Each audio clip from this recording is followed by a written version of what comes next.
Kung magkakaroon ng kaligayahan, kapayapaan, katahimikan, contentment sa simpleng pamumuhay, tama na ang simple kesa maluho, magarbo, pero complicated.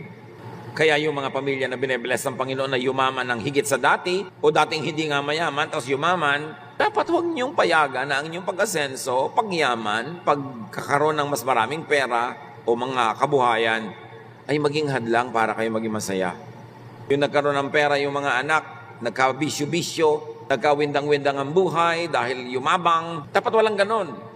Pag pinagpapala ka ng Panginoon, binigyan ka ng mas marami ngayong pera kaysa dati, mas dapat kang matapat sa Panginoon. Hindi yung gagamitin mo yung blessing as a tool para ka mapariwara, mapasama, para gumawa ng hindi tama. Mababawi ang ganong blessing. At kung hindi man yun mabawi, mawawalan niya ng bisa. Hindi magiging blessing ang bisa nun, magiging curse.